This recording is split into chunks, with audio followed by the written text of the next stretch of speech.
the crypto markets are in an absolute like downward death spiral. I think I saw, and maybe Chris can fact check me on this, I think Bitcoin's down like 20-30%. I saw a bunch of stuff that's down whatever, and I know I've put $500 in here, $1,000 in here, just taking people's advice and people I trust, and because I'm just like, like maybe 5 or 10% of my savings should go to this just in case one day this is the standard. And so I think total I've put in, call it $40,000 over 3 years. And I think the height, when I go back at Coinbase and I look in the wallets and stuff, the height was probably $89,000, and right now it's around like $14,000. So I'm like, well, that's shitty.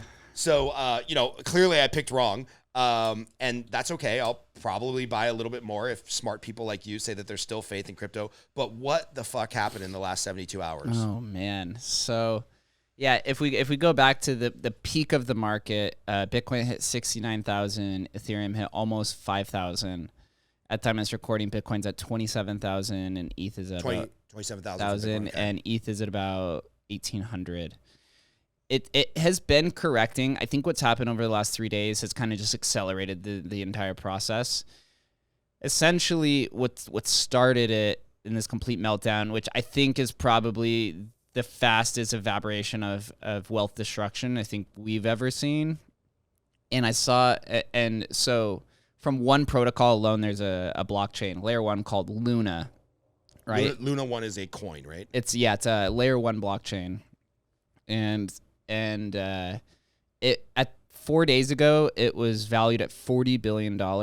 Luna. So Luna. It was a top 10 cryptocurrency. So if you were going on Coinbase and you were trading Luna for whatever dollars per share it was, maybe Chris can look up what I think it was $110 or something. $110. Now it's $0.001. It's less than a penny.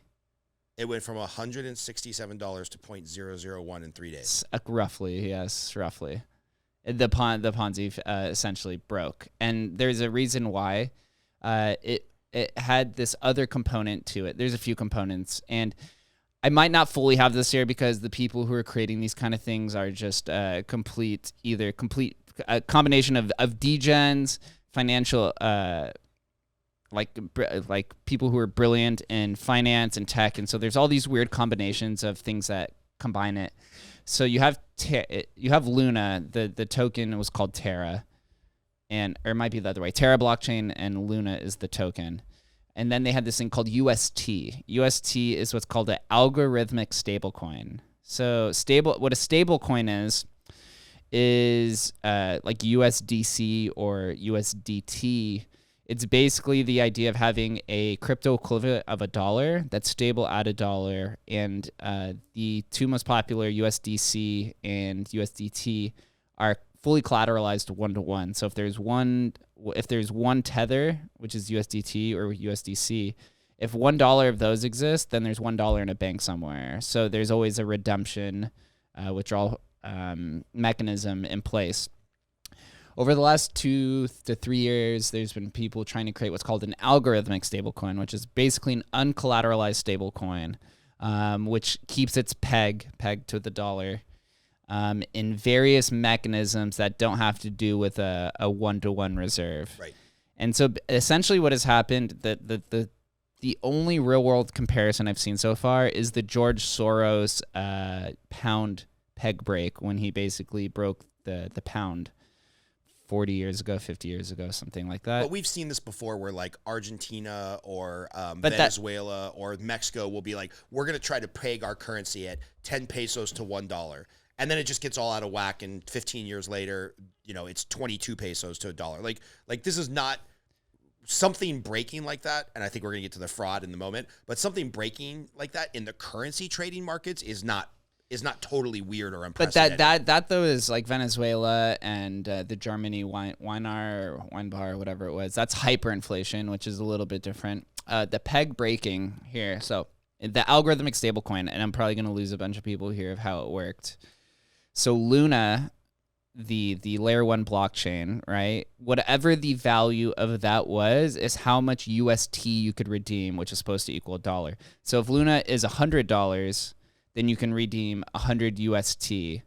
But then the other way around, UST, you can always redeem 1 UST for 1 Luna. So if if UST becomes off of its peg for some reason, and then you have less than $1, you could still redeem 1 Luna, but then if Luna falls as well, then the redemption process becomes unwinds.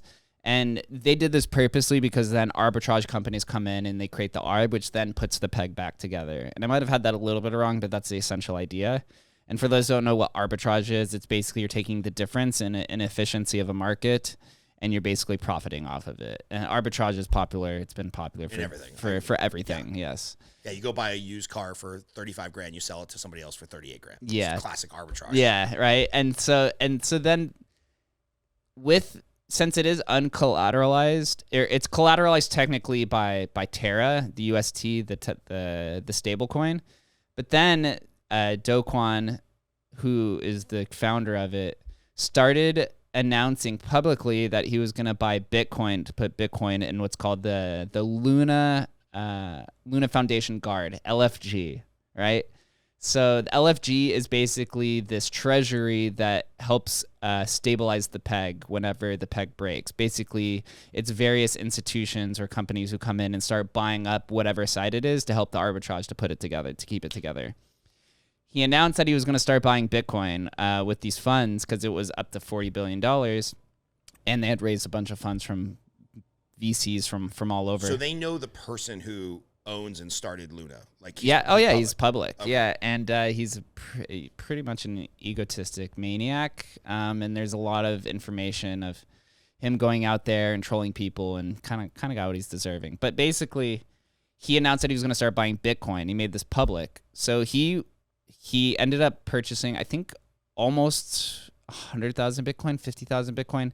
He announced that they were going to purchase $15 billion worth of Bitcoin over 6 months. Up to this point, they only got up to like $6 billion before it imploded.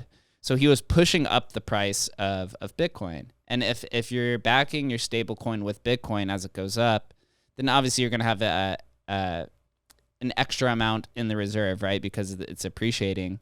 But if it goes the other way and Bitcoin starts unwinding, the peg breaks, and then if the peg breaks either way, then people have to come arbitrage. But then if there's an arbitrage and Bitcoin's unwinding, then the people who are keeping it together basically won't have the funds to keep it together. So is this an accident, or is this a pump and dump by the guy who owns Luna? So here's what happens. So Do Kwon, he started trolling billionaires and the internet, and he started saying that every other stablecoin was essentially efficient. There's another popular stablecoin that's a fully collateralized, decentralized one called DAI, and he said that DAI is going to die by me, and he started saying that everyone else is poor.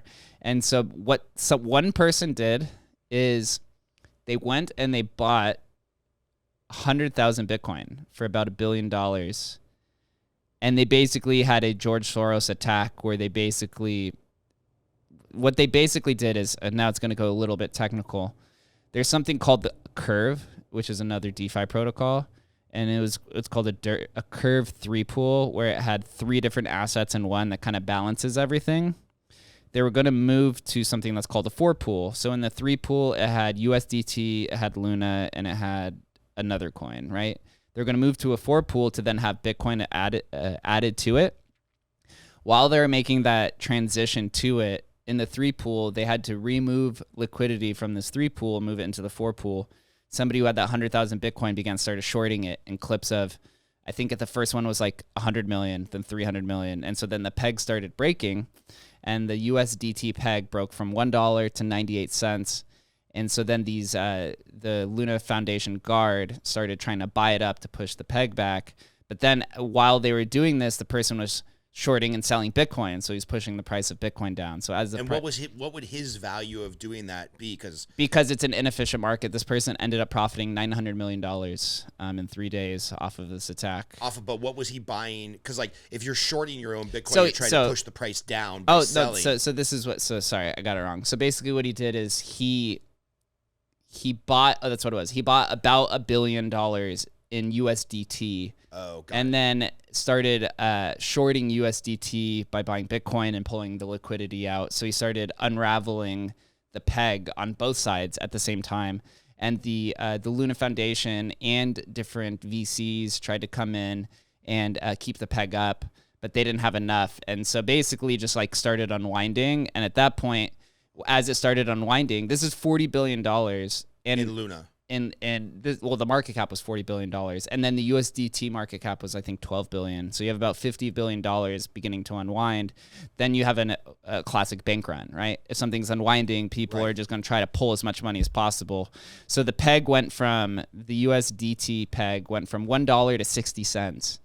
And then Luna began So something that was always supposed to be pegged at $1 for $1 fell to 60 cents. Yeah, and then it came back up, and now it's just now I think at time of recording it's 30 cents. And there's a few different mechanisms in there that Kill that fan, Chris. The Luna Foundation now they actually turned off the blockchain. They ended up printing more Luna because of these like different mechanisms that are very complex. So this wasn't like the owner of Luna walking away with $30 billion. It was kind of, like you said, between shorts and run on the bank. This was just an old school banking maneuver. Like in